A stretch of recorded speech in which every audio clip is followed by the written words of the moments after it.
to continue today our study of the comforting promise that we have here in Isaiah 40,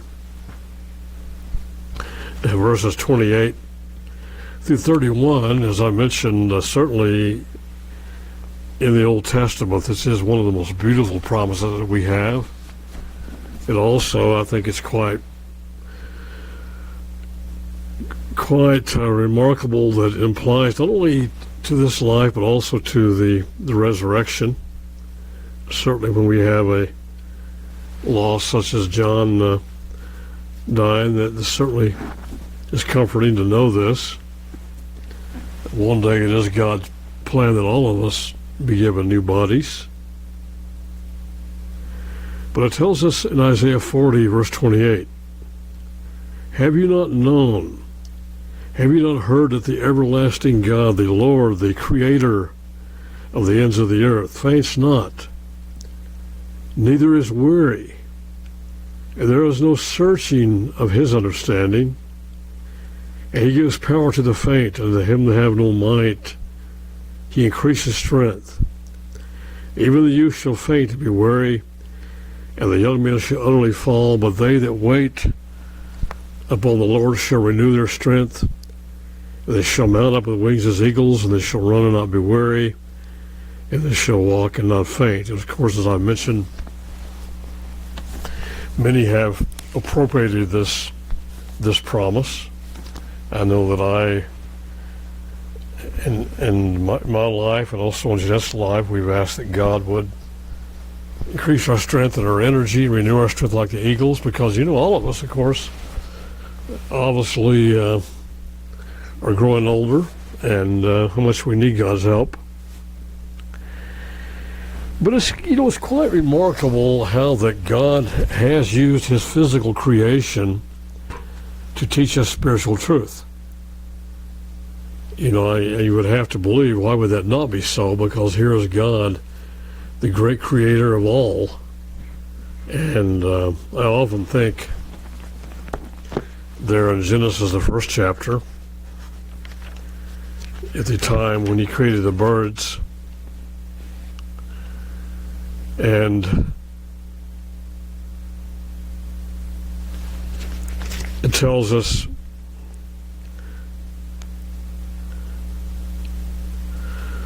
in Genesis 1, verse 20, "And God said, let the whales bring forth abundantly the moving creatures that have life, and fowl that may fly above the earth in the open firmament of heaven. And God created great whales and every living creature that moves, which the waters brought forth abundantly after their kind, and every winged fowl after this kind. And God saw it was good. And God blessed them, and saying, Be fruitful and multiply, and fill the waters and the seas, and let the fowl multiply in the earth." And I know so many times, I think all of us can look out and see the huge myriad of birds, and there are so many species, and all the birds that fill the air, and the fish that fill the sea and the waters, and realize, God, when he blesses his creation, it really is blessed. And certainly the bird kingdom has really been blessed. And isn't it quite striking how that God so often times has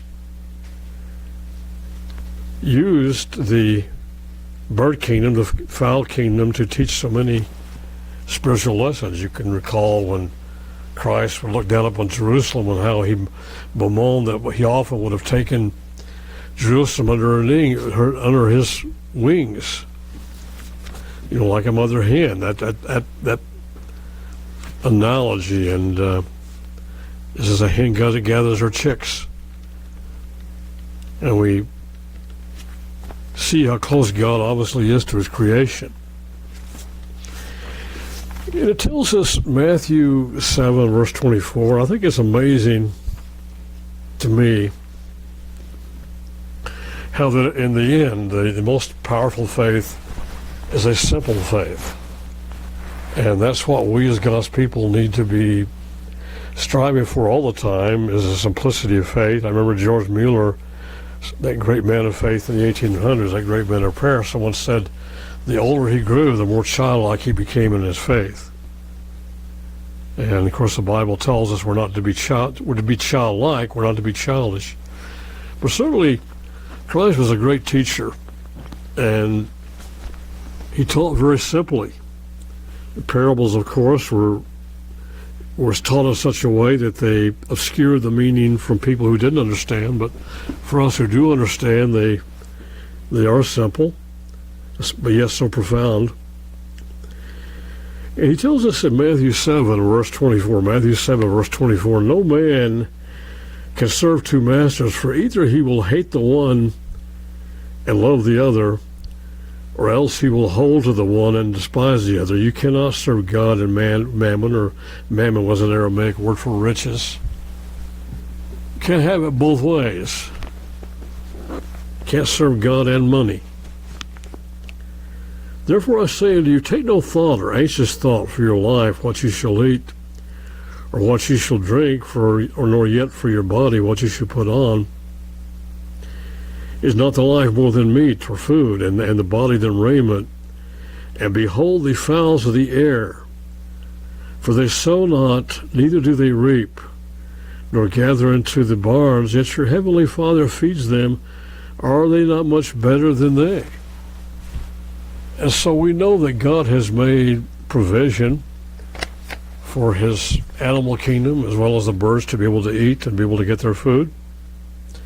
He doesn't throw it into their nest, but he does expect them to go out and work for us. It's just like work for, just as he expects us to work, but yet we depend on him for our provisions, and yet Christ is teaching us this very simple principle. Look out at the fowls of the air. God has taken care of them.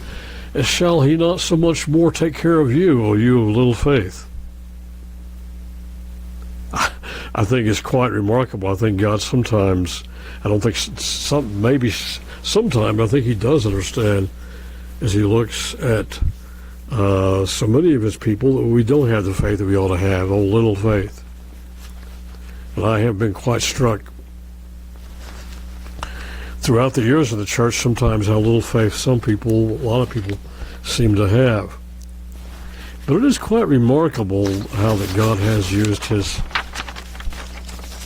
kingdom of the fowl to teach us so many wonderful lessons. Notice in Exodus 19 and verse 4, we have this example.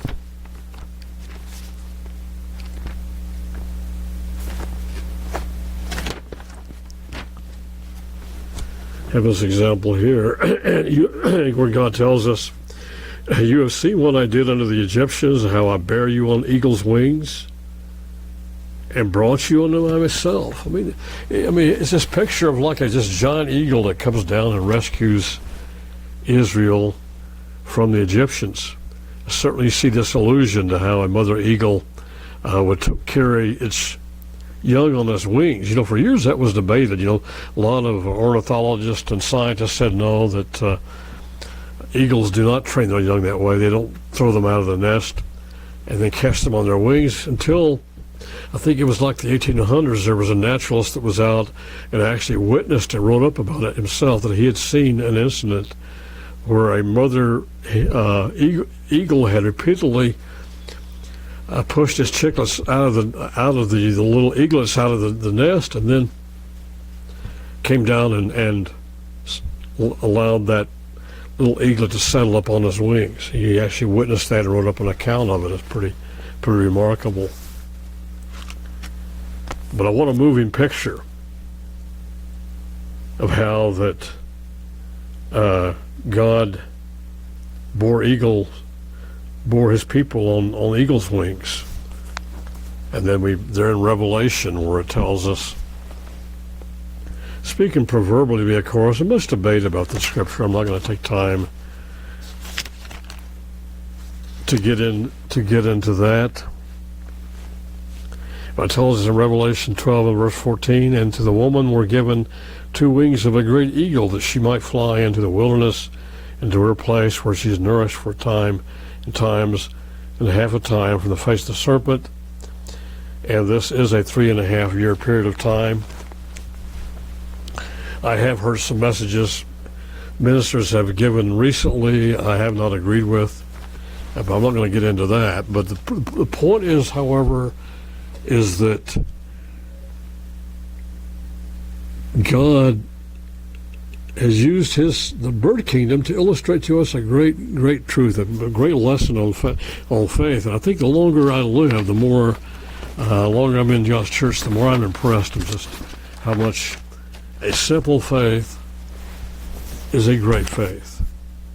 A simple faith is a good faith. You just simply have to take God at His word. What does He say? Tell us His words. He tells us when we're sick to call for the elders of the church and to be anointed. And simple instructions, but sometimes we just make it too complex. You know, it tells us one of my favorite scriptures in the Bible. And I often think about this when sometimes some of the liberalism that has come into God's church within the last few decades.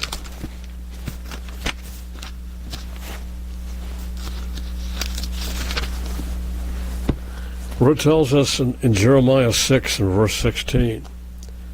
Jeremiah 6 and verse 16, because it really hits me sometimes. I think about the old paths that we've even seen in the church.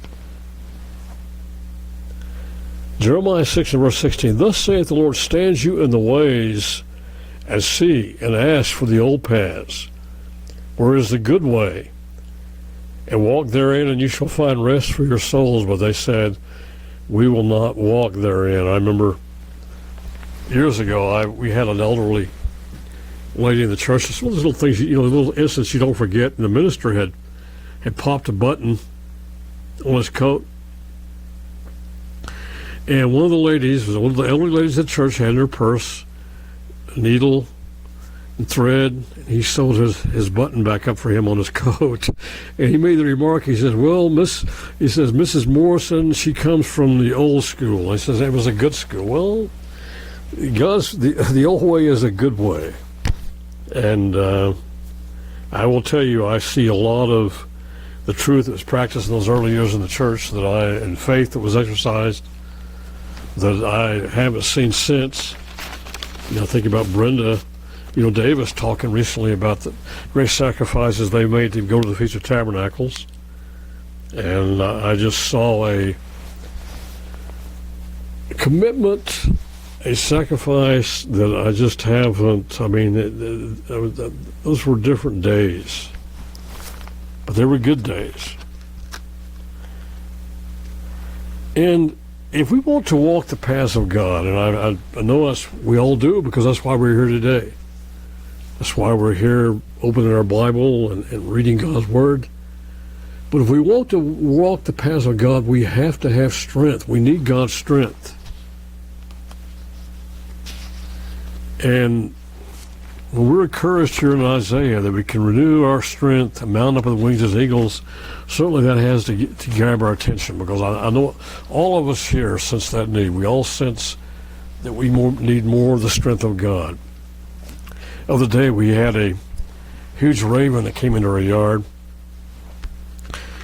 and it saw me and flew off, and I couldn't help but be struck and almost kind of startled by the strength and the thrush of his wings as this giant raven lifted off out of our property. And I realized just how much strength a strong raven does have. And God will strengthen us with His faith, and He will give us His faith and His trust. And if we're willing to wait upon God, if we're willing to trust Him, He will strengthen us. He will give us that faith. You see this example over in Garden of Gethsemane, the night before His crucifixion, in Luke 22. An inspiring account of how, obviously you read up the events that took place the night before the crucifixion, when He was with His disciples in Gethsemane. You'd have to believe Christ was he was overwhelmed with the responsibility that he had and what he was going to have to go through. When he knew, can you imagine having the knowledge that you're going to suffer like no man has ever suffered, that you're going to have to take upon your shoulders all the sins of mankind? And he certainly had to be overwhelmed with that responsibility. And it tells us in Luke 22 and verse 39, and he came out, and he went as he was wont or accustomed to the Mount of Olives. His disciples also follow with him. We know that this is going to go back to Matthew, and you put these accounts parallel together. This 3 times he went out and prayed for help. And when he was at the place, he said unto them, pray that you enter not into temptation or sore trial. Certainly that's what we need to be praying every day. Every day we need to be up on our knees praying, asking that we don't enter into sore trial. It was part of the great prayer outline that he taught us in Matthew and Luke. He was withdrawn from them about a stone's cast, and he kneeled down. That is the primary correct position for prayer. Not that we cannot pray standing up if our health doesn't permit us to kneel. That's one thing, but this has to be, if we're healthy, the lion's shared part of our prayer needs to be on our knees. And he prayed, saying, Father, if you be willing, remove this cup from me. Nevertheless, not my will, but yours be done. And there appeared an angel unto him from heaven, strengthening him. I think that's quite remarkable, that how the angelic kingdom plays a part in our lives, and the encouraging truth. And there in the Hebrews that they are all sent to minister to those who shall be heirs of life. It's you and I. Right now we probably have angels around us we're not aware of, especially when we come together to worship him and to learn of him. And being in agony, he prayed more earnestly, and his sweat was, it were, great drops of blood falling down to the ground. And when he arose from prayer and was come to the disciples, he found them sleeping for sorrow. And he said unto them, why sleep you? Rise and pray, lest you enter into temptation or trial. But here we see an example, that the example par excellence, the one that we need to look to, for example, of how he waited upon God. He prayed, and that prayer was answered. God strengthened him, increased his strength. So he was able to rise up like an eagle with the responsibility that he had, and to, wow, greatest work that's ever been done, dying for our sins, giving us the opportunity for eternal life, defeating the powers of Satan, the devil, and rising up to be seated before his Father in heaven, that now we can pray to as our great intercessor. If you talk about one who was given the wings of a great eagle, that was Christ. I remember one Feast of Tabernacles, Jet and I were preparing to leave to direct the Feast of Tabernacles up in Lake Tahoe, and I have to be quite frank, I was feeling overwhelmed, having to work late, and I had to unload my work van and take the equipment to the feast. And it was as if, an angel simply means one sent in the looser form of the word, and sometimes human beings can be like angels to us. And our son was working at that time for a company as he learned how to detail. He had a job of detailing vehicles for resale. He told me later on, he says he had never worked that hard in his life. He said that was like boot camp. He said he could not believe how hard he had to work in that job, but he learned how to detail cars, that was for sure. And unbeknownst to me, he took our truck and he detailed my truck, my work van, and I go out there, and here it looked like it was brand new almost. He'd done such a wonderful job, and I thought to myself, well, Greg that year for Jeanette and I was like an angel. He really was. I never have forgotten it.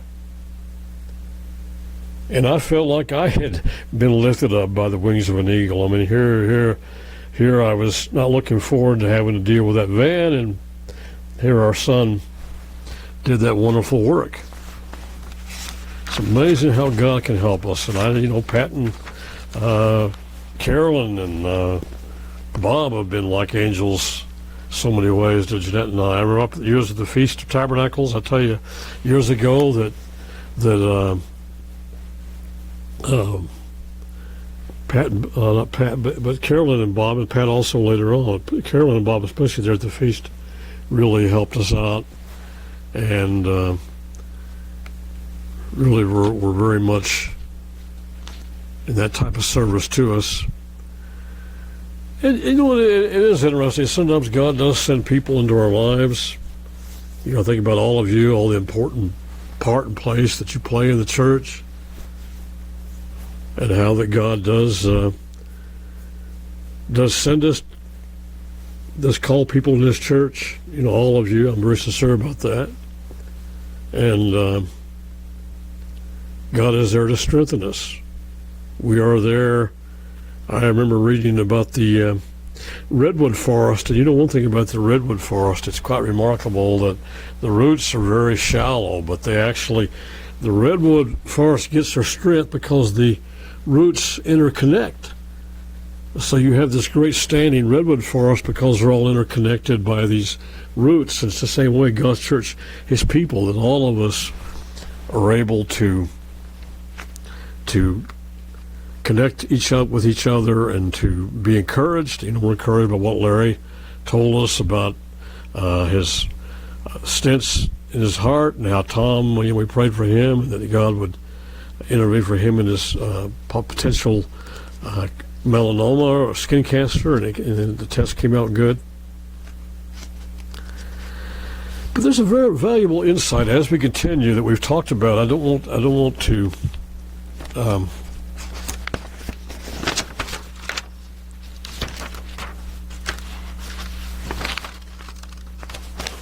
lose again.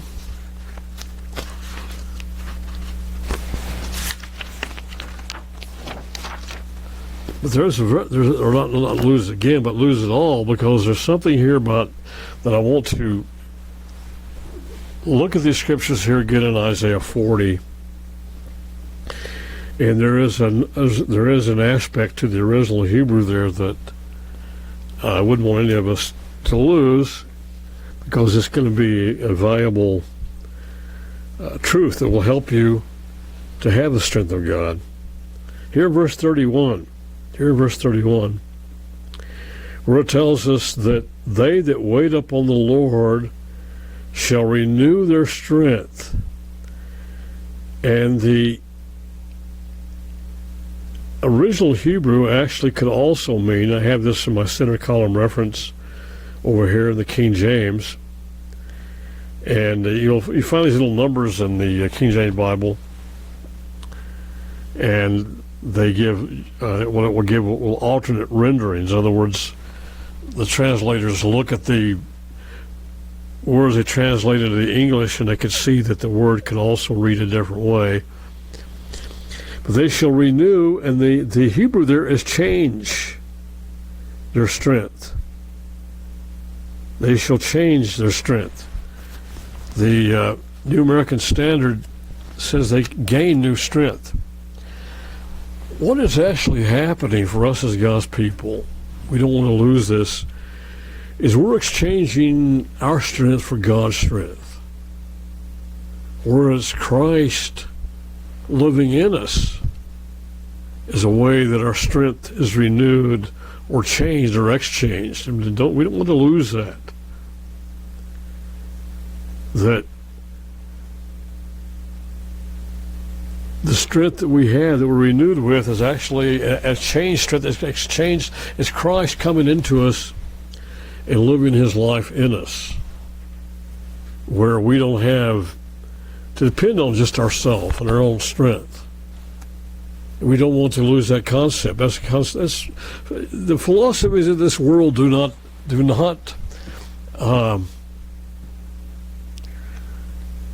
do this. I remember Tony Robbins, a self-help guru that has some good ideas, but he made the remark not too long ago. He says people tell him, well, Tony, you give us great ideas about being successful, but you're not giving us anything that helps us about death. And certainly self-help philosophy and principles are what good is that if it doesn't help us pass out of this life? We have no future. But Christ comes into us, and he, through his Spirit, and he steels us and he strengthens us, and we are able to call upon his strength.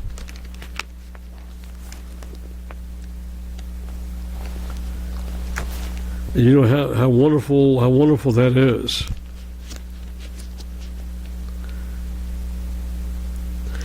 And Paul would say in Colossians 1 and verse 29, Colossians 1 and verse 29, wherefore I also labor, striving according to his working. This is the working of Christ.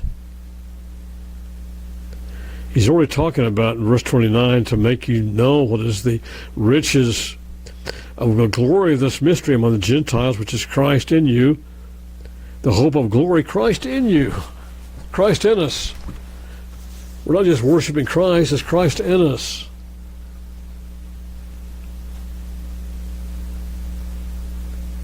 He said, in verse 29, wherefore I also labor, striving according to his working, which works in me mightily. Paul knew that it was Christ that was doing the work in him.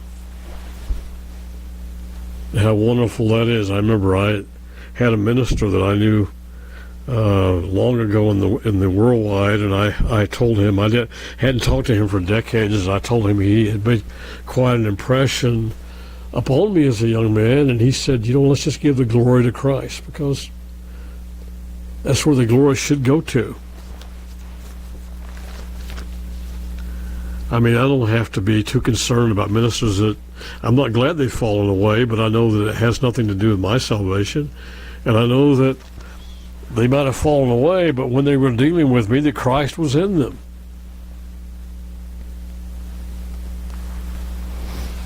And if they did fall away, then they weren't the same person that I knew. And of course, it tells us, I mentioned this so many times, now unto him that is able to do exceedingly abundantly above all that we ask or think, that Christ is able to do all we ask or think. He's able to do above all we ask or think. He's able to do abundantly above all we ask or think. He's able to do exceedingly abundantly above all that we ask or think. I mean, how can it not give us faith? But according, notice here it says, according to the power, the dynamite that works in us. So that's what we're changing our strength for. That's the power that we need to be calling upon. Turn on the headlights. It's like a person who given a vehicle and trying to push it to make it work, and you need to turn on the ignition and get the car started. We need to turn on the ignition and the faith that we need to have, and to have Christ work in our lives so we can drive spiritually. We can't walk those paths that we need to be walking. Christ, Paul would say, Philippians 4:13, I can do all things through or in Christ who strengthens me. That needs to be the concept that we need to have. It's not us. We might be tired and worn out, but yet Christ is there to help us in a great, great way. I remember a scene I enjoy watching some of the Rocky movies with Sylvester Stallone, because I've always been a little interested in boxing, but I remember a scene in Rocky 3 when Rocky's brother-in-law who had kind of been disrespectful towards him in the past, but yet he is beginning to be awed by, Rocky's dedication and what he's able to do, accomplish as a boxer. And he tells Rocky, he says, I don't forget these words, he says he wishes that he said, I just wish I could jump into your flesh and be you. He wanted to jump into Rocky's flesh and be him. But Christ does the opposite. He comes into our flesh and our minds and our hearts, and he lives his life, hopefully. And we gain his strength. And Christ often gives us burdens that we might be strengthened by spiritual exercise. He allows all of us. Everyone here today has some kind of burden or some difficulty they're carrying. And he allows that to happen because we need spiritual exercise. 1 Timothy 4, verse 8. He says, or encourages Timothy. Let's begin back in verse 6. I read this last week, but if you put brethren in remembrance of these things, 1 Timothy 4:6, you shall be a good minister of Jesus Christ, nourished up in the words of faith and of good doctrine whereunto you have attained. And these words we're reading about faith, they nourish us, they strengthen us. But refuse profane and old wise fables, all the philosophies of this world, and exercise yourself rather unto godliness. For bodily exercise profits a little, but godliness is profitable unto all things, having promise of the life that now is and of that which is to come. So obviously, bodily exercise is good to a certain extent, but yet what's more important is spiritual exercise. I remember most of us older guys, of course, remember all the Charles Atlas ads that were in the comic books. The original 97-pound weakling. And I had read about him, and he said that how his life was changed, that as a young boy, he was a very skinny Italian. So one time somebody beat him up with a sock of ashes. He told that story. And he said that he lived there in New York, and he went to the museum there in Brooklyn. And here he was, a young skinny boy, and he was looking up at these statues of Hercules and Atlas, and he saw these rippling muscles and of course, the Greek world, even the time of Paul, was quite a world in physical fitness.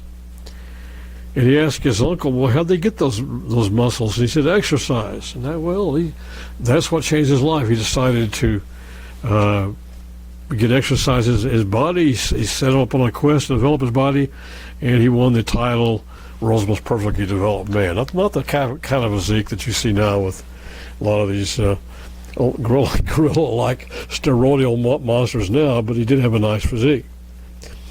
But we, in our spiritual life, we're on a quest to become, our goal is to be perfect as Christ. That's our goal. We know in this life it's never going to happen. Christ has begun with this in us. Paul made that very clear in Ephesians, Colossians, about how we are a new man, a new creature in Christ, a new woman in Christ, I could say by extension. And Matthew 5 in verse 48, we're given this admonition, and this is one of the reasons that why Christ lives in us, because he wants us to take place. Become you therefore perfect, or actually the Greek word there is mature, even as your Father which is in heaven is perfectly mature. And of course, I mentioned that word in the original Greek, teleios. It really means mature. It was used to refer to in the agricultural world as maturing or the ripening of fruit. And I think it's hard to get a handle on us ever being perfect in this life. John said 1 John 1 and verse 8, that he that saith he's without sin is a liar, and the truth is not in him. But we should be striving for this.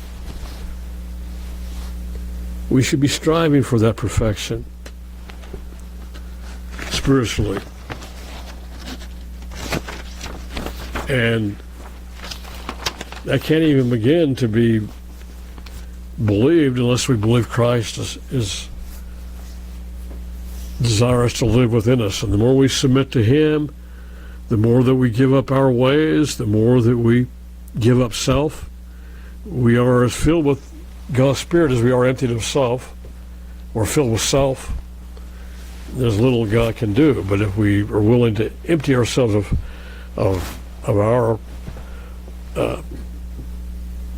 faults and our self and our self-desires, then Christ can really begin to work.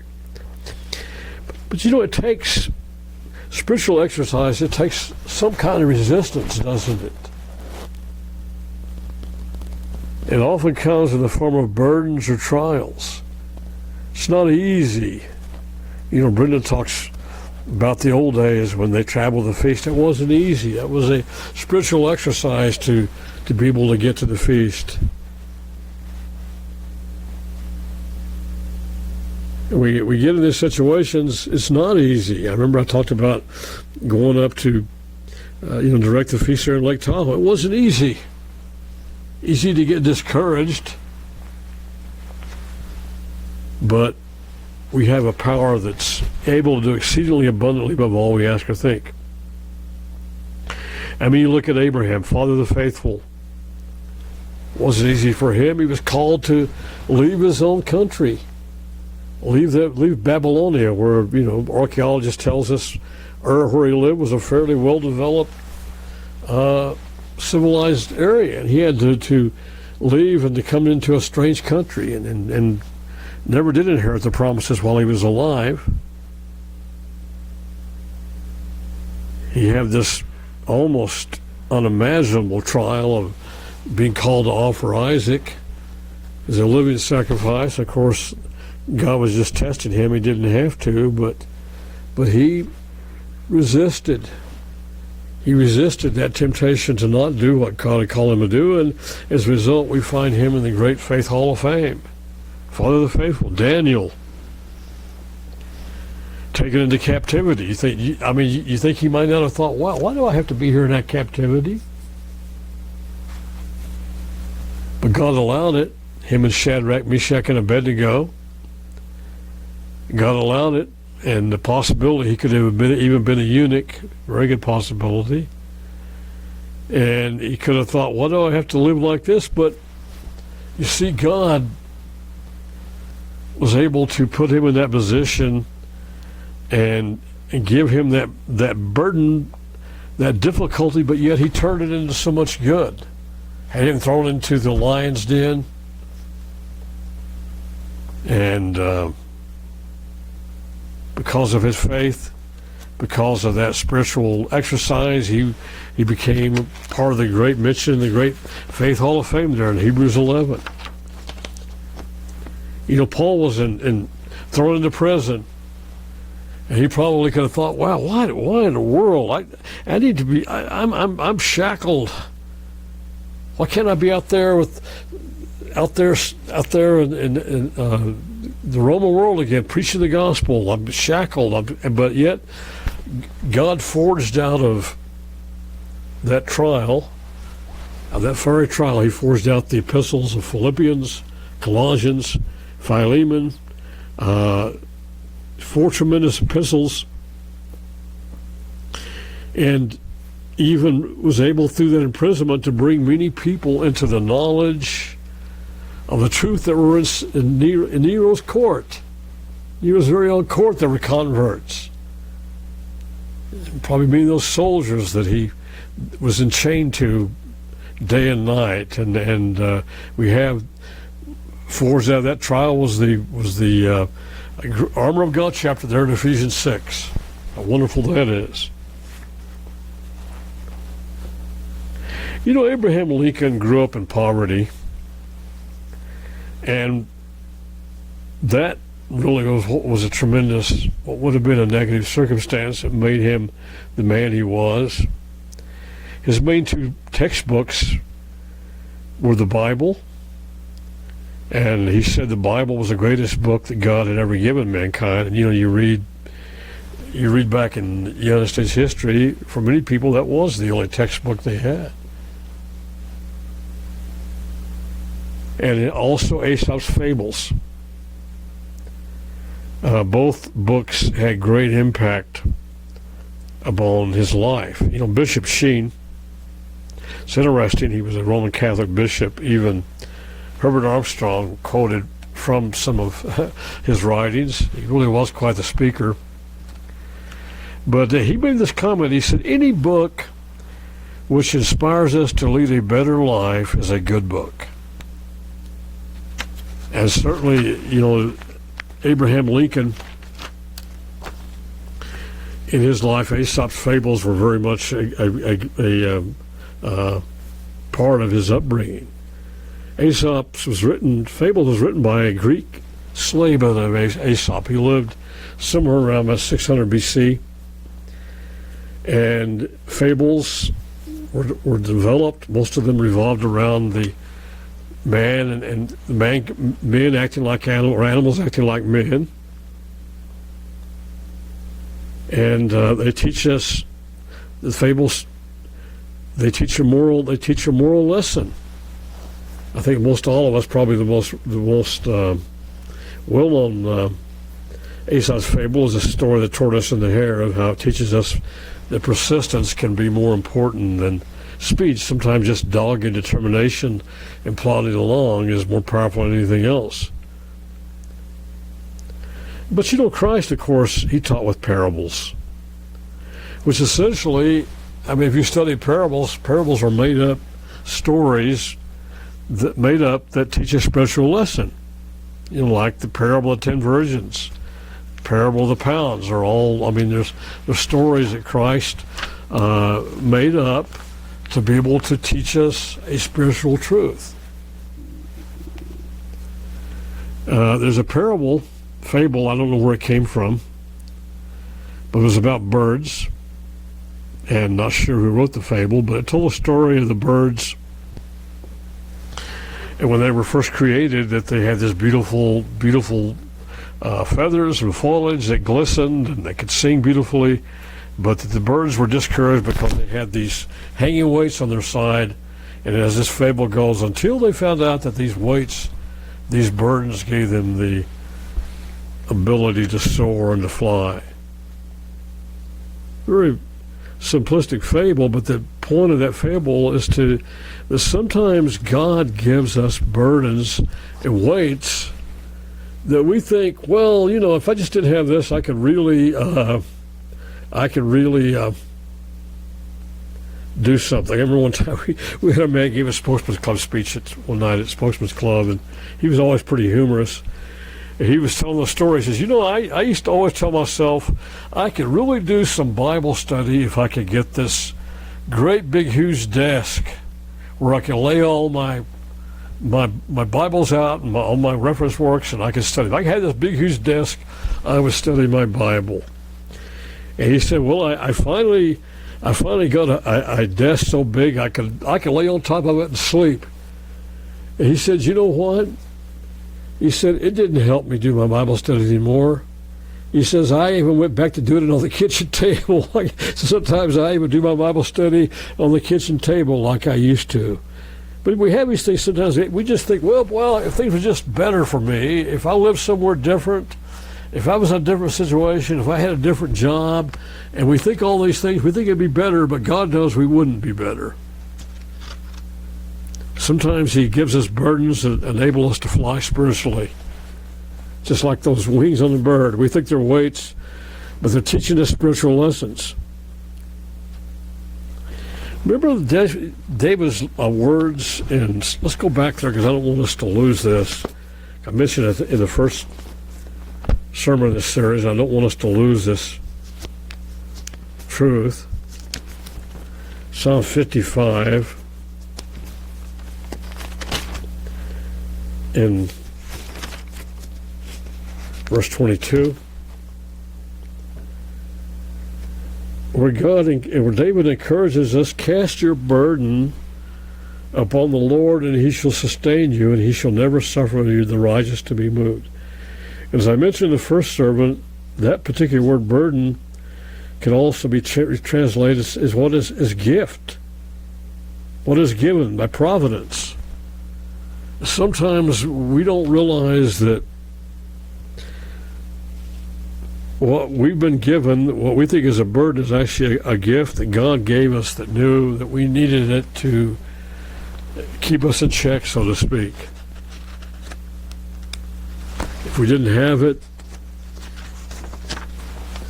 we wouldn't be near as close to God as we think. And sometimes these difficulties require us to rise to a higher degree of understanding than we ever had before, to a higher level of spirituality, because it requires us to exercise more faith, it requires us to exercise more self-discipline, and we soar higher spiritually. Jerome, man who translated the Bible into Latin, lived in the 300s, the 4th century, and he actually developed the Vulgate, which actually was a Bible of the Middle Ages. He translated it from the English into Latin. Of course, we know later on in the 1300s that Wycliffe would translate the Bible from Latin into English. But he was a tremendous scholar. He actually moved to Jerusalem to be able to understand the Hebrew better, because he wanted to be able to understand the Hebrew when he translated there's a lot of really inferior Latin translations, and he developed a tremendous one. But he said that he believed the way to overcome his sexual temptation, which he admitted to having, was to sublimate his sexual energy, into Bible studies. So he, in order to conquer sin in his life, he believed that his study became a device to where he would be able to sublimate and pour his energies into that, and it worked. He, tremendous scholar. I remember, I've just shared this with you. I know I always had the problem of worrying about things, and I had an ulcer at 12 years old, and I decided that instead of worrying about things, even spiritually, that it's far more profitable for me to pour my energy into study and into reading. So I've done that, and it has been a big help to me. But we can, things in our life that we think might be a weakness can end up being a strength, because they encourage us to do things we normally wouldn't do. And when you look at Paul's early persecution of the church, you think it didn't haunt him? You think when he was there complicit in Stephen's martyrdom, when he looked into the face of Stephen, who said his face shined like an angel, and he realized later on that was God's Spirit, and he had been complicit in his death? You think that didn't haunt him? Well, it's obviously obvious that what Paul's early persecution of the church became a catalyst that made him, he wrote the most of the New Testament, the lion's share of the New Testament, and he was never anyone that worked any harder except for Christ and the Apostle Paul. And what certainly had to be a load for him to carry, thinking back upon what he had done. He knew that, of course, all that could be forgiven by Christ's blood. But he made this statement, I'm the least of all saints, and he probably certainly felt that because of what had happened, his early persecution. But that past of his became a catalyst, became his wings that allowed him to fly spiritually in a way that he wouldn't have been able to before. He probably would not have been the worker for God if he had not had that past he had to carry. I mean, people didn't trust him. He had to deal with that because of his former persecution. You know, maybe there's a person in your life that God is using to develop more tolerance, more long-suffering in your character. And you're being perfected by that challenge. If you didn't have that person in your life, you wouldn't be having to develop some of that long-suffering, that tolerance, some of those things that God sees that you need. And that burden should make you better, not bitter. Just remember that. Our burdens and trials, there's a danger. It tells us in Hebrews 11, there's a danger when God allows these things in our life of us allowing it to do the opposite.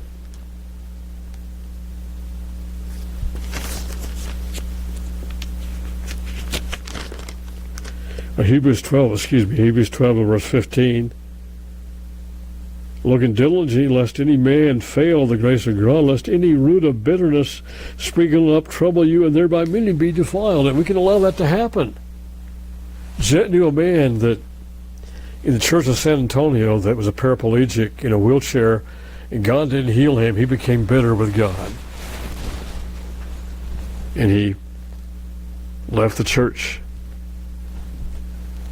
Instead of allowing this situation to have caused him to rise up and to achieve the character that God wanted him to have, he allowed that bitterness to destroy him. And this can happen in so many ways. When God allows situations in our life, it should make us better, but they make us bitter. But we should not allow it to happen. Now, I'm sure all of us have been guilty of a negative attitude towards God at times. But in faith, we can rise above it. Abraham Lincoln said one time, he said, I have found that most people are about as happy as they make up their minds to be. We have to make up our minds that we're not going to allow these things to make us bitter. We're told, we've mentioned these scriptures many, many times before, Proverbs 23.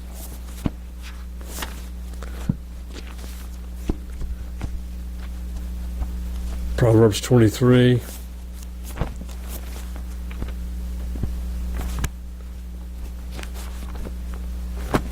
In verse 7.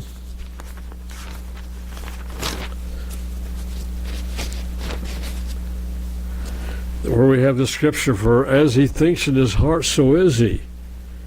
Eat and drink, and saith he to thee, but his heart is not with you. But whatever we dwell upon, if we're going to dwell upon the negative things in our life, we're going to always be unhappy. We're going to dwell on the good things in our life, then we're going to be unhappy if we dwell on the negative things. But if we dwell on the good things, then we're going to be happy. Proverbs 15, in verse 13, where it says, a merry heart makes a cheerful countenance, but by sorrow the spirit is broken. In verse 15, all the days of the afflicted are evil, but he that is of a merry heart is a continual feast. So we have to, it's something we have to work at. We have to work at that. We have to work at counting our blessings and with Christ's help, of course, but looking cheerfully at problems from God's side, not our side, as I mentioned earlier in this series.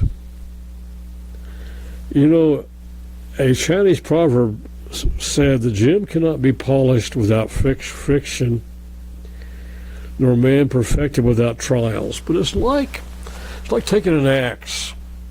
You go up to the grinding wheel with the axe.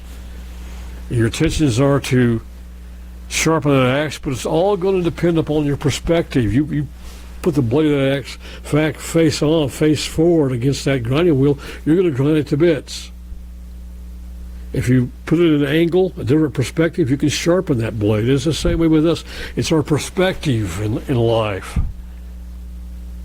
Our perspective is going to change whether or not our problems grind us to bits, or whether or not they sharpen us and make us better. Christ would say in Matthew 10, verse 38,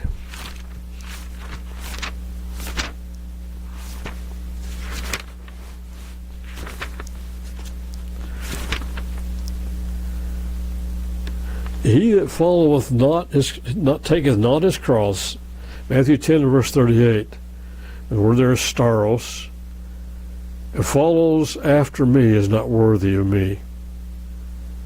So all of us have a stake we have to bear. It's like we've been dealt a hand, so to speak, and it's a hand you're going to play with, whether you like it or not.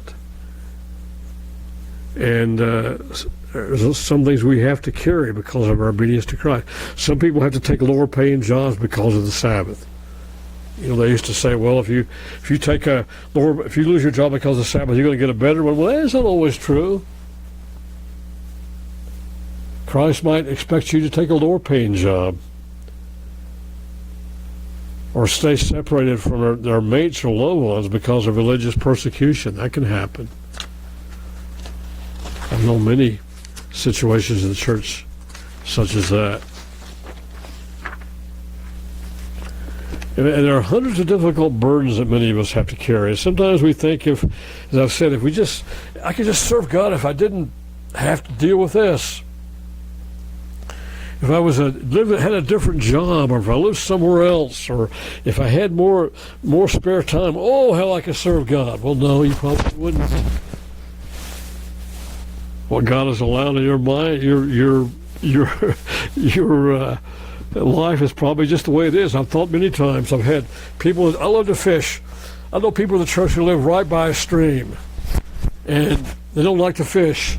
I think, oh wow, if I could just live right by a fishing stream, I probably wouldn't be worth anything. I probably would be out of that stream all the time. Probably would not be good for me.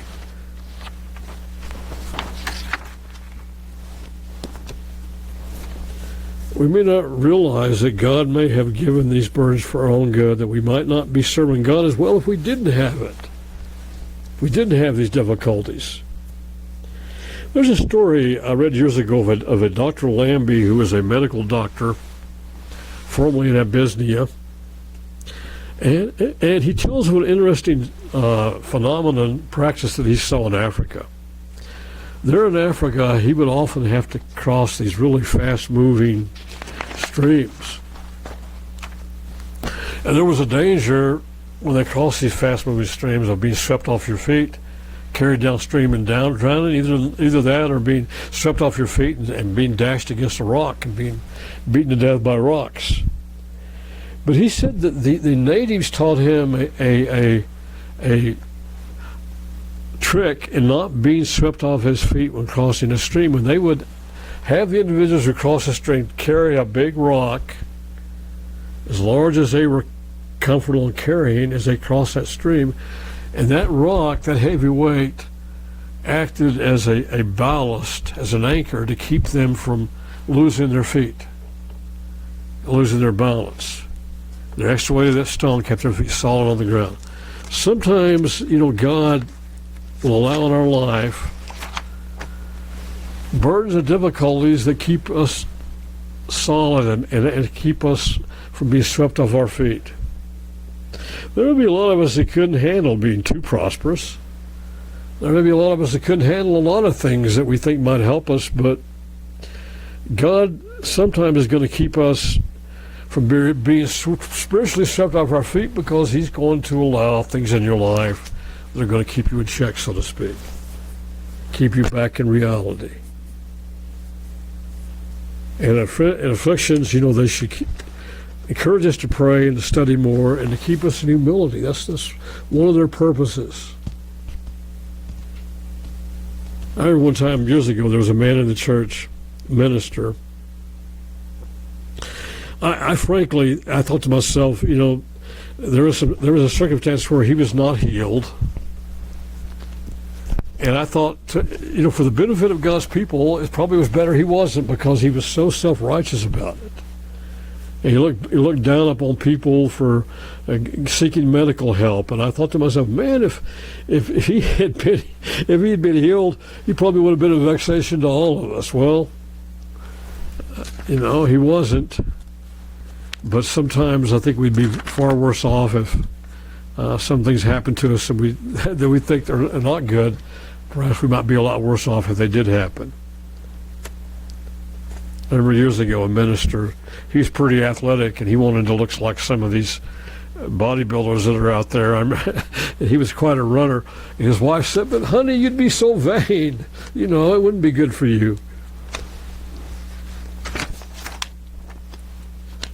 And out of David's trials and afflictions and his deliverances, everything he went through, all the negative things, his own brothers ridiculing him for coming up there when they were battling Goliath. You know, saying basically they said, "Go home, you know, you're just a kid. What are you doing here?" But the troubles that David endured, I mean, we have the wonderful book of Psalms with every conceivable emotion and feeling and struggle that you can imagine. We were able to go to and to be refreshed by and strengthened by, because David went through, God allowed him to go through some difficult situations. Couldn't have been easy to have his own son Absalom turn against him, and look what we have because of that. Many of his wonderful Psalms.